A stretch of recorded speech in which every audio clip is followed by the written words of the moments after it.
The prophets of a brave new world, captains of industry, have visions grand and great designs, but none have room for me. They see a world where everyone is rich and smart and young, but if I live to see such things, too late for me they come. In recent months, more than 1 million people, most of them young, have protested against a new economic order called globalization. This represents one of the greatest popular movements since the 1960s. Surely never before has the human race enjoyed such amazing capacity to create wealth and reduce poverty. Yet never before has the gulf between rich and poor been so vast and inequality so widespread. The facts of globalization are revealing. A small group of powerful individuals are now richer than most of the population of Africa. Just 200 giant corporations dominate 1/4 of the world's economic activity. General Motors is now bigger than Denmark. Ford is bigger than South Africa. Unseen by shoppers in the high street, the famous brands of almost everything from running shoes to baby clothes are now made in very poor countries with cheap labor, at times bordering on a form of slave labor. Tiger Woods, the golfer, is paid more money to promote Nike than most of the entire workforce actually making Nike products here in Indonesia. Is this the global village we are told is our future? Or is it merely an old project that used to be run by the divine right of kings and is now run by the divine right of multinational corporations and by the financial institutions and governments that back them? This film is about these new rulers of the world, and especially their impact on one country, Indonesia.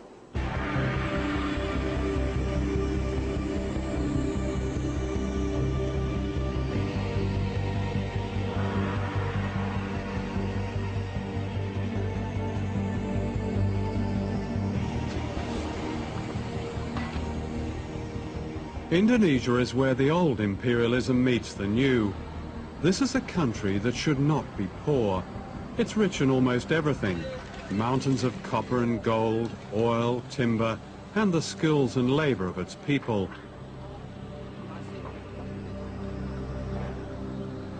Colonized by the Dutch in the 16th century, Indonesia was plundered by the West for hundreds of years, a debt that is yet to be paid back.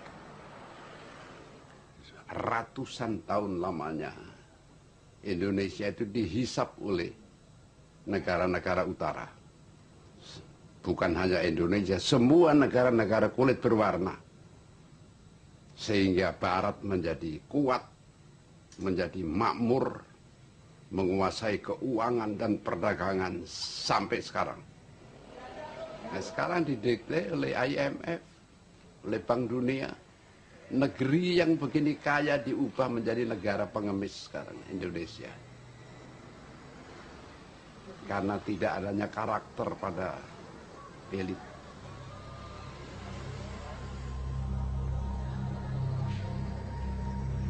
Globalization is used by its champions to suggest a coming together of people of all races, of all countries, and it will relieve poverty, it will distribute wealth.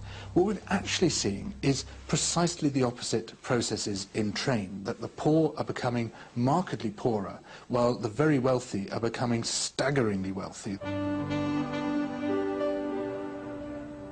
And here are some of the staggeringly wealthy. This is a wedding in Jakarta of the Indonesian elite. Two merchant families are being united. 4 years ago, the World Bank called Indonesia a dynamic economic success, a model pupil of the global economy. Among the Versace dresses and diamonds are those who've reaped the benefits of the new global freedoms. Freedom to watch money make more money. In this respect, they could be any nationality. Outside this wedding, there's another world. In Indonesia, as many as 70 million people live in extreme poverty. We calculate that it would take an Indonesian worker, like one of the waiters serving here, 400 years to pay for this wedding reception.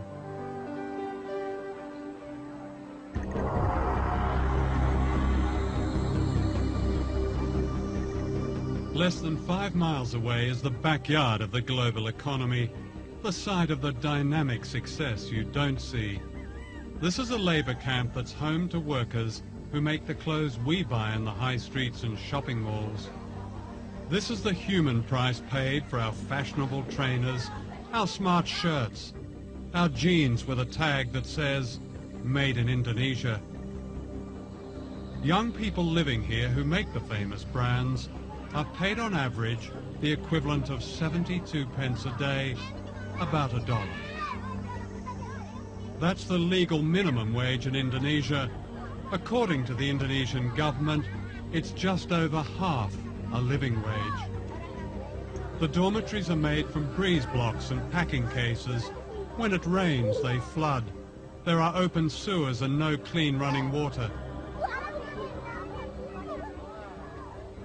Many of the children are undernourished and prey to disease. While I was filming here, I caught dengue fever, carried by the mosquitoes which infest these slums. It kills children. The conditions here are not very different from workers' camps in other parts of Asia, in Africa and Latin America, where the famous brands are also made cheaply for lucrative Western markets.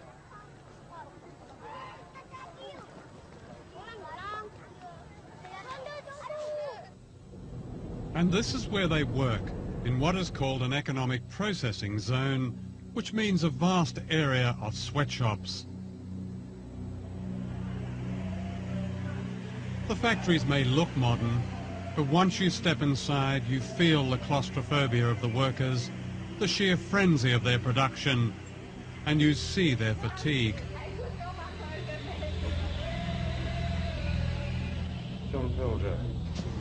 Posing as fashion buyers, we film secretly in this factory. The factories are owned by Taiwanese and Korean contractors who employ cheap labor to make the products of famous brands such as Nike, Reebok and Adidas. We looked at one famous brand, Gap. The working conditions we found are by no means the worst. So you do Gap, of course. You do lots of Gap. And I mean the quality control of Gap, I think, is excellent. We found more than 1,000 mostly young women working crowded together under the glare of strip lighting in temperatures that can reach 40 degrees centigrade. The only air conditioning is upstairs where the bosses are. Working hours can vary and can be increased dramatically when an urgent export order has to be met. We surveyed 5 factories regarded as typical, and I interviewed workers from all over Jakarta. You work a 24-hour shift with just a couple of breaks, and then 2 hours later you start another shift. So in effect you work a 36-hour shift. Saya kerja long shift itu dari jam 7.30 sampai pagi lagi 7.30, pas terakhirnya sore jam 18.30. Are you given any choice? Nggak bisa. What would happen if you refused to do this 24-hour shift? Ya mungkin ada hukuman, tapi belum pernah menolak sini. Ada hukuman, tapi belum pernah menolak sini. Jadi takut aja. On these long 24-hour shifts, do you recall what labels you were packing? Kebanyakan Gap sama On Navy. Do any of the people from the Gap company ever visit your factory? Sering. Do they ever ask you about or investigate the working conditions, your working conditions? Dulu pernah ada, tapi di personal itu anaknya tuh udah dikontak duluan gitu, udah nggak boleh ngomong yang salah gitu, harus sesuai omongan dari personal dia. What did they tell you to say? Ya misalkan nggak bilang lembur longsip, terus pokoknya tidak boleh membuka rahasia perusahaan, tidak boleh menjelek-jelekan perusahaan. This is what the Gap company calls a code of conduct. In response to criticism, famous global brands like Gap have come up with these codes. They say the idea is to set standards and protect workers, but how effectively is it enforced? You have to come to Indonesia to really realize what codes of conduct means, and that it is almost useless to exercise or to implement code of conduct here in this country, because this government is always campaigning cheap labor here in Indonesia to attract the foreign investment, and codes of conduct cannot do anything about that. And because Indonesian workers is already very poor, and the rate of unemployment here is very, very high, so that people will work whatever kind of work they have, or how much they pay, they will still work. The Gap company stipulates a maximum working week of 60 hours. It says workers may refuse overtime without any threat of penalty.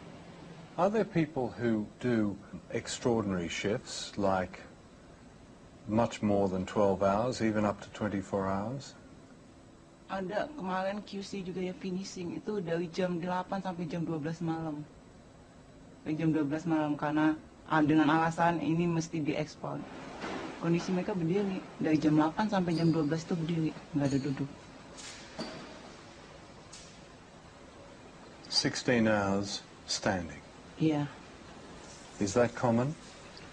Kalau ekspor yang ini, ekspor harus selesai targetannya tanggal sekian, mesti. Is the Gap Code of Conduct displayed in the factory? Pasang sama sekali, bahkan peraturan perusahaan pun tidak ada yang dipasang di tingkatan pabrik. Nggak ada. Nggak usah kode etik. Peraturan di dalam perusahaan itu nggak pernah dilihatin dengan kami, apalagi kode etik dari suatu barang. These boxer shorts were made in one of the factories we investigated. Before we left London, we bought a pair at a Gap store in Oxford Street for £8. Out of that £8, an Indonesian worker gets less than 4 pence. It's the same for running shoes that sell here for £100. Out of that £100, a worker gets around 40 pence. That wouldn't even buy the laces. Ya kami kaget, benar-benar ya. Oh ternyata kami dalam satu celana ini kami bisa menguntungkan pengusaha begitu banyak, apalagi ribuan celana. Sehari minimal kami harus menghasilkan 3.000 celana. Itu minimal. Last year, the chief executive of Gap earned more than $5.5 million. The profits of Gap were $1.38 billion, and this is typical of many companies. In order to protect the workers in this film, we have not named the factories we investigated. In Indonesia, as in other countries which have sweatshop economies, workers who speak out face the danger of victimization from contractors and violence from anti-trade union forces. Dita Sari, a trade union leader, was herself imprisoned and tortured. Codes of conduct must be monitored by trade unions. How could you monitor codes of conduct if trade unions is still weak, if the police is surrounding their activists, and if they're facing repression whenever they operate? We asked the Gap company for an interview, but they declined, saying it was unfair not to identify the factories as they couldn't verify our evidence. We sent them a list of questions, and they supplied this statement. Gap says it employs one of the most comprehensive factory monitoring programs in their industry. For some manufacturers, our standards are too tough, and we refuse to do business with them. We prefer to work with them to fix the problem. We can't force them to comply. One of the things that we can do to take action in support of better conditions for people in developing countries is, when we buy anything, ask the retailer where this product comes from, under what conditions it's produced. Write to the company that made the product and say you want assurances that this comes from a factory that treats its workers well, that gives its workers rights to be able to form trade unions, etc. And these are some very basic ways in which we can act as informed consumers. I'm not afraid to bend my back. I'm not afraid of dirt. But how I fear the things I do for lack of honest work.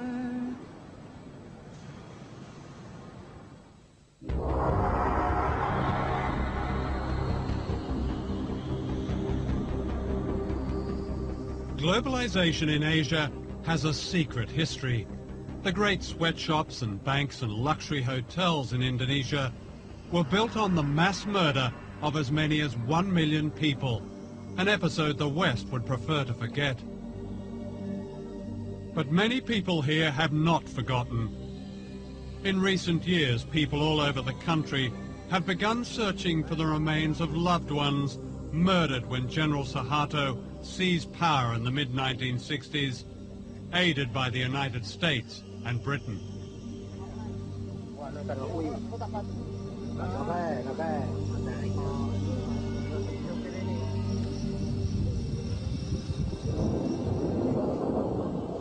Until recently, the truth of this episode has remained so secret that this is the only known photograph of the atrocities.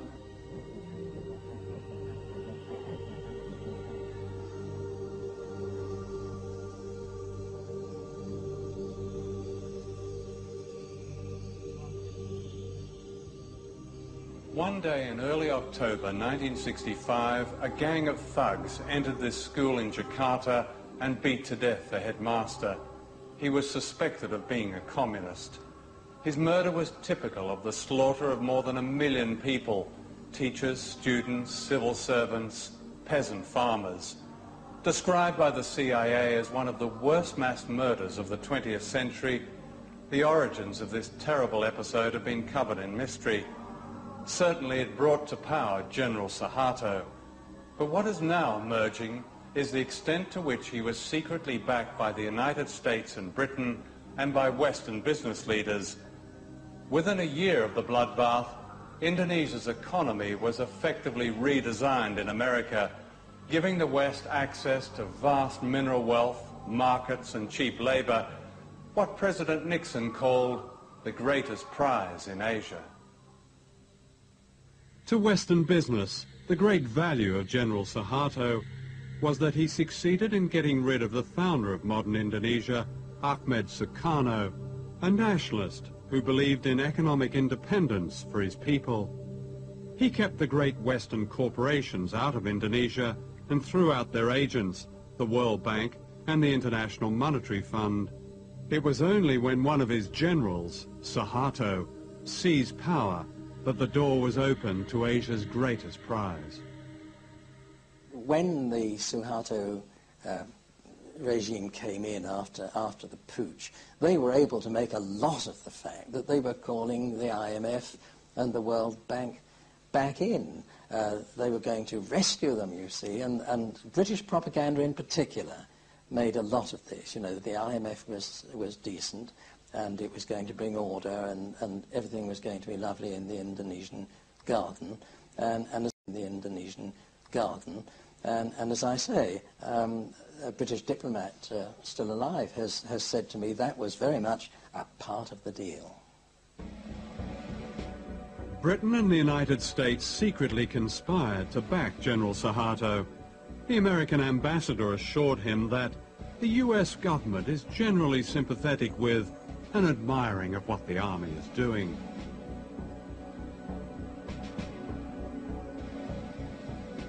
Thousands were rounded up. What was not known at the time was later revealed by American officials.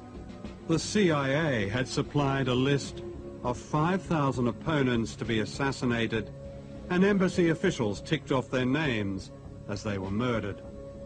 The British ambassador recommended a little shooting as an essential preliminary to effective change. In the first few days, the British sources in particular purported not really to know what was going on. Of course they knew what was happening. I mean, there were bodies being washed up on the lawn of the British consulate in Surabaya. There were bodies floating all over the Malacca Strait and so forth. A man called Hadi Broto, a lieutenant colonel or something, was anxious to take some troops, Indonesian troops, from the east coast of Sumatra, from the northeast coast of Sumatra, to east and central Java, so that they could take part in what we now know was this terrible Holocaust, really. He found a Panamanian ship, and the ship sailed with the troops down the Malacca Strait, escorted by 2 British warships. So the British were directly involved in, as what you describe, as a Holocaust? Well, I would count that some sort of involvement, wouldn't you? The American press reported these events not as a crime against humanity, but in terms of their economic advantage to the West. Time magazine called them vengeance with a smile, and the West's best news for years. Others described a gleam of light in Asia. The seeds of globalization were planted in the bloodbath. In 1967, the Time Life Corporation sponsored a conference in Switzerland that planned the corporate takeover of Indonesia. It was attended by the most powerful businessmen in the world, such as David Rockefeller. The giants of Western capitalism were represented. The oil companies, the banks, General Motors, British Leyland, ICI, British American Tobacco, Lehman Brothers, American Express, Siemens. Across the table were Indonesian leaders approved by General Suharto. For Western business, it was the start of the gold rush which later became known as globalization.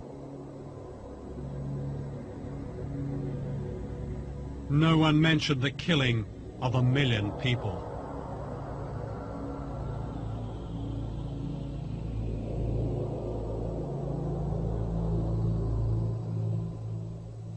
I've never, ever heard of a situation like this for any country, where global capital essentially holds a meeting with state and hammers out the conditions of their own entry into the country.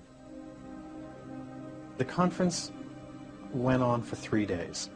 The first day was when the Indonesians spoke and essentially made their case. They divided into 5 different sections on the second day. Sectoral meetings, mining in one room, food services, light industry in another, banking and finance in another, Chase Manhattan was there, and simultaneously they hammered out policies that were going to be acceptable to these global investors on a sector-by-sector basis, with each of the people going around the table saying, this is what we need to see, this, and they basically designed the legal infrastructure for investment in Indonesia.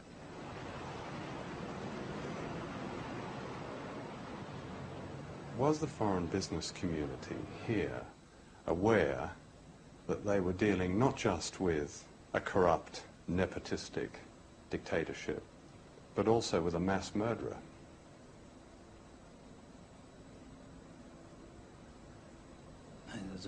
That's a very general question. Well, no, it's quite specific, actually. I mean, mass murder is mass murder.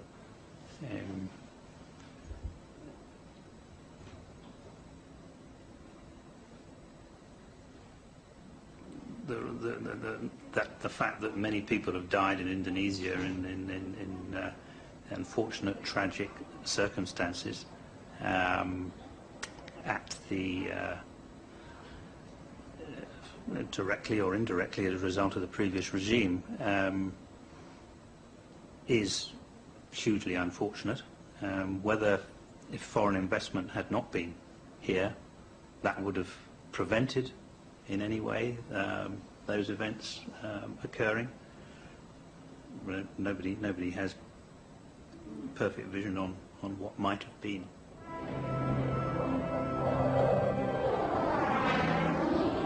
Globalization began in Britain in the 1980s when Margaret Thatcher dismantled much of manufacturing and poured millions of pounds into building up the arms industry.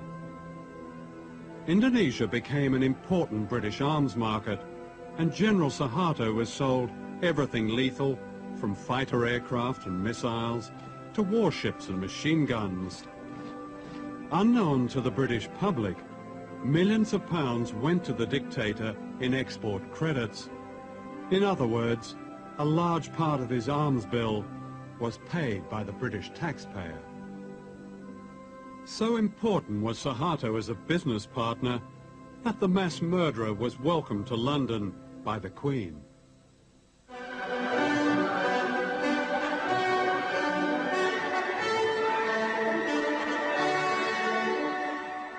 Who are the new rulers of the world? Their empire today is greater than the British Empire ever was. This is the center of this new empire, all within a square mile in Washington. Down the road from the White House and the US Treasury is the World Bank and the International Monetary Fund.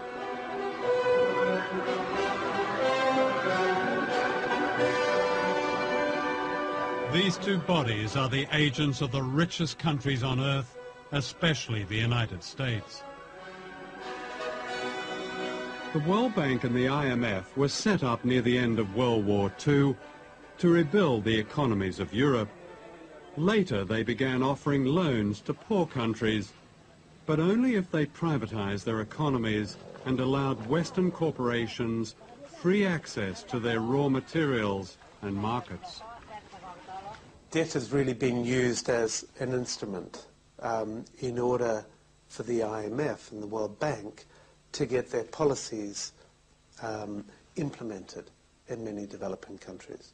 And we're into a situation now where the poorest countries are in a cycle, a vicious cycle of poverty. They can't get out. And the kind of debt cancellation that's been given still will not allow them to get out of this poverty trap. It's not a question of debt forgiveness, because actually many of the debts were incurred under pressure from the international institutions or were given in collusion with governments which weren't acting in the interests of their people. Let me ask you, do you know the difference between Tanzania and Goldman Sachs? Tanzania is a country that has a gross national product of $2.2 billion and shares it between 25 million people. Goldman Sachs is an investment firm which has annual profits of $2.2 billion and shares them among 161 partners. That's the world we're living in now.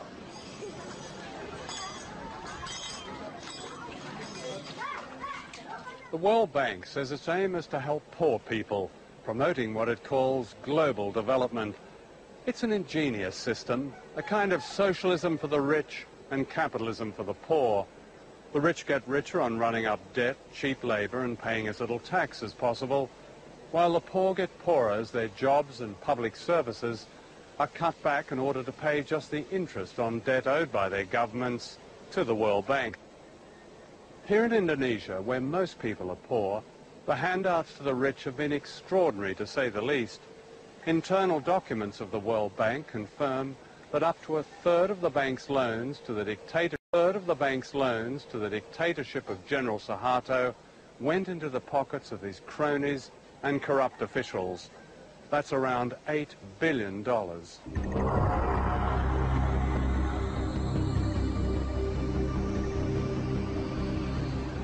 Globalization means that capital, big money, can be moved anywhere at any time without warning.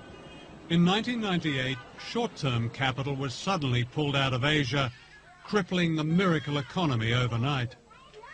When the Indonesian rupiah collapsed from being roughly 2,500 rupiah to the dollar to being what it is now, 10,000 rupiah to the dollar. The costs to Nike for each Indonesian laborer was cut to 25% of what it had been. And Nike got a great discount on Indonesian labor as a result, and did not unilaterally raise Indonesian wages to the same standard they had been prior to the devaluation of the rupiah. With the economy collapsed and Indonesia on the verge of revolution, Suharto was forced to step down, having already stolen an estimated $15 billion. During his reign of more than 30 years, Suharto had handed out public utilities to his family and cronies.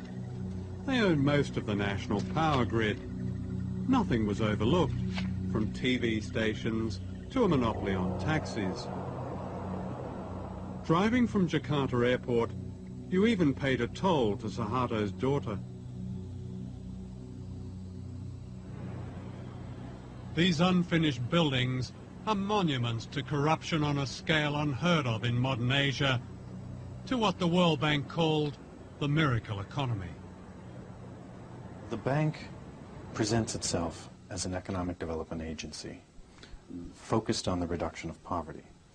But in fact, the bank operated during the entire Cold War as an institution that distributed resources to mostly authoritarian regimes in the Third World that supported the West in the Cold War.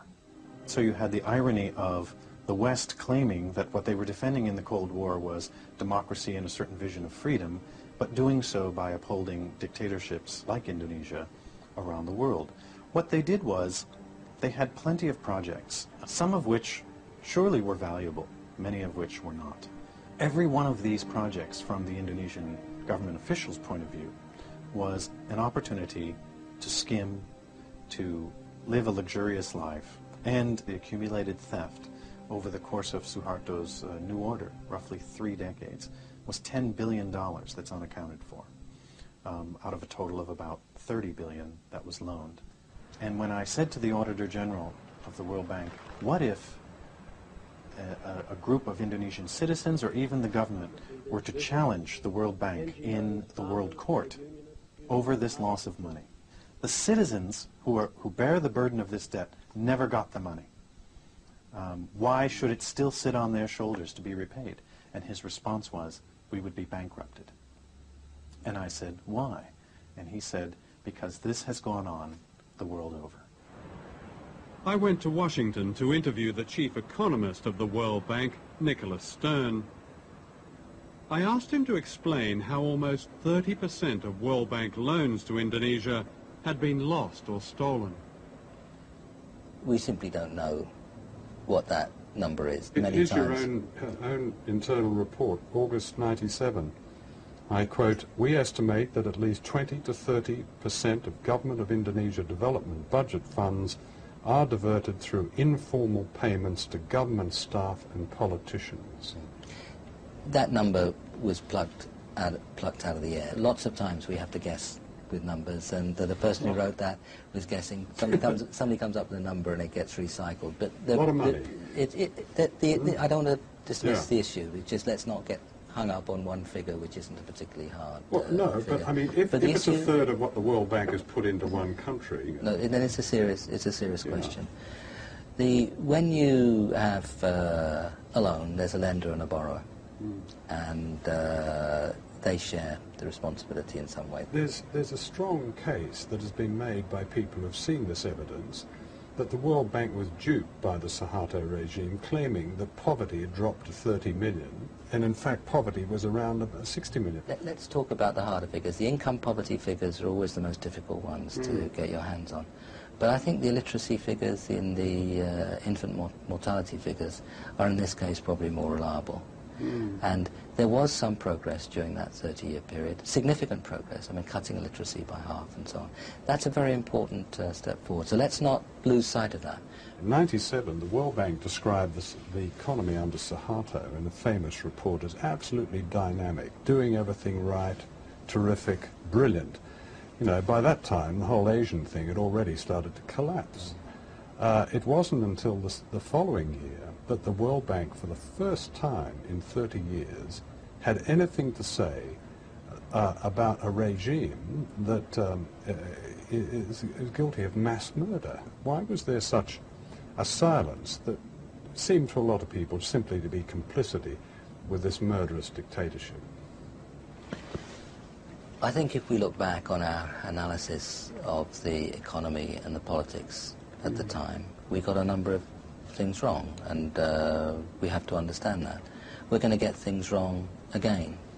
Not so many people called the Asian crisis before it happened.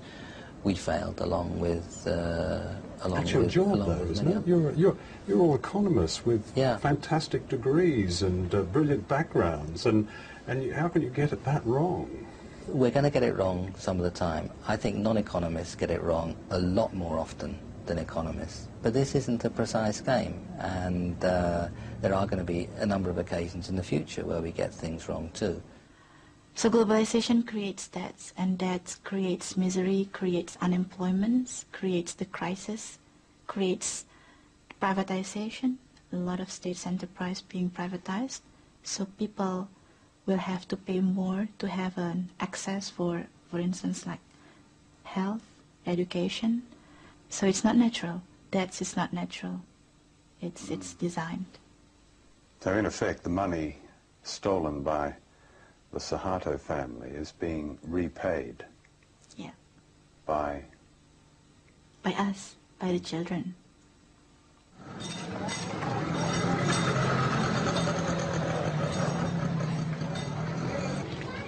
Every day, more than $100 million is transferred in debt repayments from the poorest countries on earth to the richest.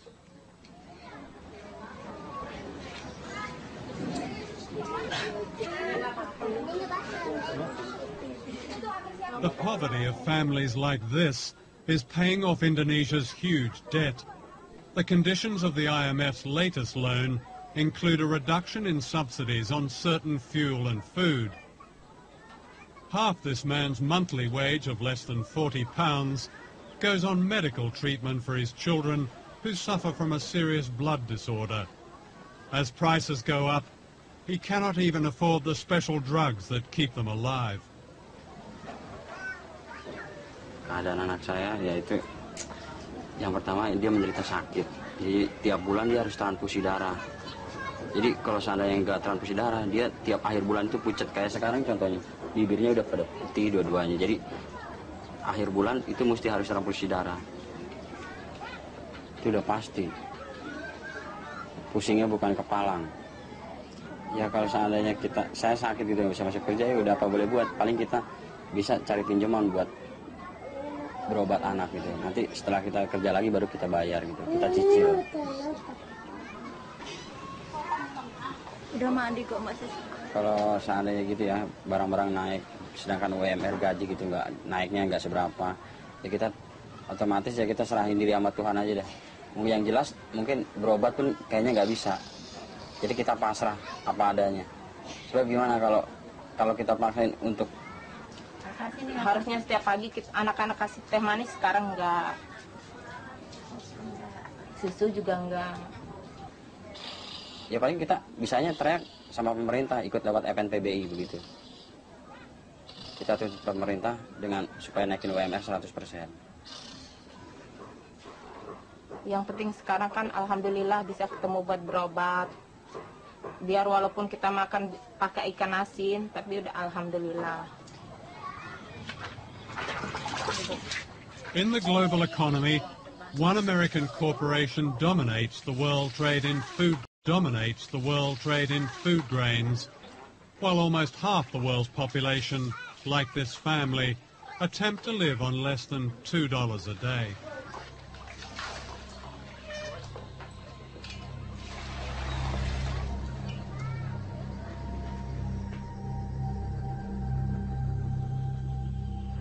What do you say to those 17 million people who called for a complete, and I repeat, complete cancellation of debt as the only way to lift the huge number of poor people in the world out of poverty? I'd say two things. First, what will lift people out of poverty is not cancelling their debt, but what policies their countries pursue, whether they educate poor people, whether they give them health. And so the question, and then what sort of economies they try to run. Do they integrate them into the world economy, or do they run corrupt economies? Those are the primary determinants of how well countries will do. That is the answer to what determines whether people get out of poverty. It can be done. It has been done. Should we cancel the debt? Cancelling debt is one way of giving resources to poor countries. Mm-hmm. What I'd like to see is a much greater flow of resources to poor countries. I'd like to see the markets of the industrialized countries opened so that these countries, where people are poor and can produce agriculture, are able to export. That's what will get them out of poverty. The statement debt relief is the only thing that will get them out of poverty is wrong. It would help, provided it is accompanied by a whole set of other measures. But surely debt, even in one's own life, and especially a poor person's life, is the greatest cause of real poverty. No. And when you have a country devoting half its budget to paying off a debt, when you have the poorest countries in the world sending out millions of dollars into the rich world, surely as a priority, that debt has to be either relieved substantially or go altogether. Doesn't that make it just seems common sense to me?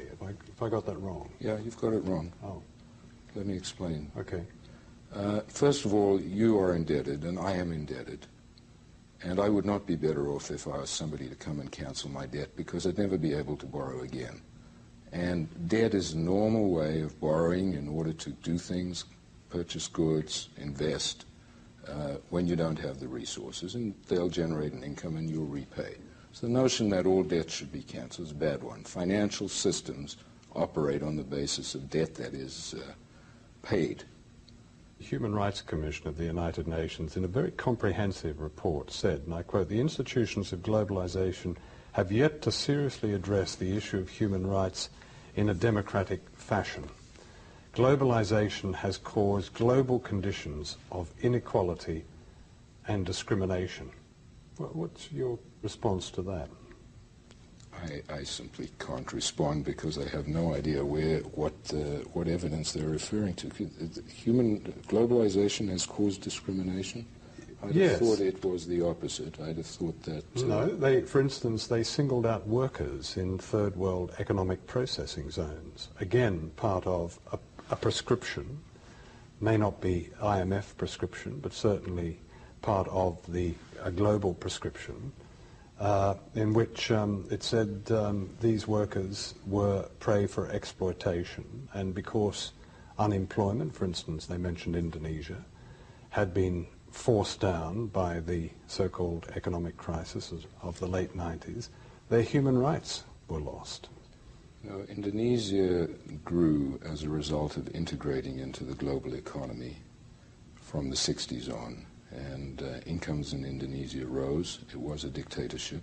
Some of their rights were suppressed, and it was a very bad dictatorship. Excuse me, Mr. Fisher, as you say, some of their rights were repressed. A third of the population of East Timor died or were killed under the Suharto regime. What are you asking me that question for? Do you think we supported the Suharto regime? Well, don't be ridiculous. Well, did you speak out against it?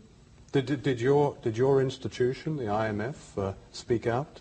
The World Bank didn't.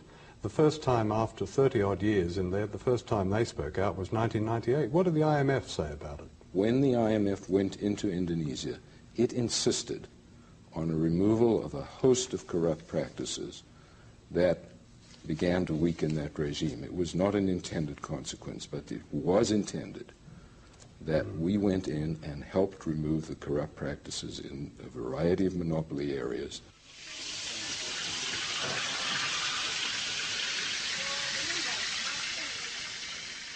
And because now the government, as recommended by the IMF, has already cutting off a lot of subsidies, not only oil and electricity, but also water and education and subsidies and agriculture. So it means that the workers, if they have sons or daughters, they have to pay more if they want to put their children to school. Before, of course, people eat 3 meals a day, but now they have to also make efficiency. So they eat, instead of 3, they eat twice a day, and or they reduce the quality of the food. So that's why maybe the level of productivity is getting lower, because people are getting poor and getting tired, and if you are tired, you cannot work properly.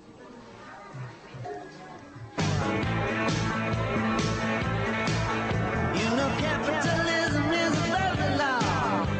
It says it don't count unless it sells. When it costs too much to build it at home, you just build it cheaper someplace else. Well, it's down on the union, and we'll pay the USA. 2 years ago, thousands of protesters from all over the world converged on the American city of Seattle, where the World Trade Organization was meeting. This was news because it happened in America. And yet throughout the world, in Africa, Latin America, Asia, a deeper movement against globalization has been growing for years, but this is not considered news. On every continent, millions of ordinary people have protested against the power of the IMF and the World Bank and the imposition of Western power. People have marched and petitioned against privatization, against selling off their water, against turning their farms into suppliers for the dinner tables of the rich. Now the protests have spread to Western countries, from Seattle to Melbourne, London to Genoa. The coverage of these events follows a pattern.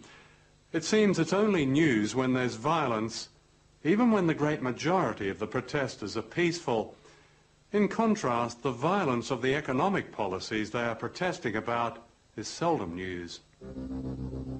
In the weeks and days leading up to May Day in London, the police and the government orchestrated a propaganda campaign. The aim clearly was to alienate the public from the demonstrators by representing them collectively as violent and by suppressing the very issues that have public support. The limits of tolerance are passed when protesters, in the name of some spurious cause, seek to inflict fear, terror, violence and criminal damage on our people and property. To Tony Blair, the rich getting richer and the poor getting poorer is a spurious cause. When May Day came, 6,000 police turned part of London's West End into a giant detention camp. I think the issue of violence, which we're constantly asked about, is our main way in. I think that the key to these things is actually getting mass amounts of people involved, because the media will put one point of view across time and time again, you know, the mindless hooligan side. But when you think about the mass redundancies, the poverty, the starvation, the literal raping of a country through third world debt and what have you, you know, that is violence on a huge scale. It's genocide. The newest ruler of the world is the World Trade Organization based in Geneva. The Economist magazine calls it an embryo world government, and yet no one has voted for it. The effect of its policies make it illegal for governments to hinder the profits of big business. This is known as free trade. If there's one feature about the global economy, it's the companies have globalized. But we haven't regulated the global companies. And that's the change that we've got to put into this international system if we're ever going to get rules that are fairer to workers, fairer to the world's poor, fairer to all of those who are affected by this international production system. People can't stand by. They can't be spectators when we're faced with forces like this. They join this movement, and the movement starts to gather momentum. Already we've had some extraordinary successes. We managed to stop the implementation of a crazy idea called the Multilateral Agreement on Investment, which would have allowed corporations to sue governments for the removal of any law which they didn't like. Now that was being promoted, that idea, by the 29 most powerful countries on earth. It was being promoted by all the major multinational corporations and all the big institutions such as the World Trade Organization. And a ragged band of dissenters around the world managed to stop it. We beat them. And if we can beat that, we can beat anything. What is with the people is the fact that the corporations and the superpower are using more and more fabricated propaganda. People can now see through the spin. People know they cannot believe anymore what is said. And the people are starting to withdraw their support. They're starting to say, no, a government that only protects the Pepsi and the Coke and the McDonald's is not our government. In rich countries like Britain, globalization is well advanced. The disastrous selling off of the railways and the creeping privatization of everything from healthcare to air traffic control. The financial pages celebrate a booming economy, yet 1 in 5 British children grows up in poverty. There are almost 10 million Britons living in poverty. The gap between the rich and the rest gets wider, and this is said to be a spurious cause. All over the world, millions of ordinary people are asking why they have no say in decisions that bring hardship to their lives. They don't accept the view of President Bush and Prime Minister Blair that there's no other way. In Britain, the fact that only 25% of the electorate voted for the Blair government is part of this great unease. Why, people ask, should we accept a system of winners and losers, a system that puts a dollar sign on every public service and almost every human value? Why not abolish the World Bank and the IMF and the World Trade Organization and replace them with genuine trade and development institutions that are democratically accountable? And why not cancel a debt that condemns nations like Indonesia to poverty and disease? These are dangerous times. The one superpower left in the world has made its ambitions clear. This is a document of the United States Space Command. It says, the globalization of the world economy will continue with a widening between haves and have-nots. It says only military dominance will protect America's commercial interests. Why should we accept this? Why should our children have to face these divisions and dangers? None of them is God-given. All of them can be changed.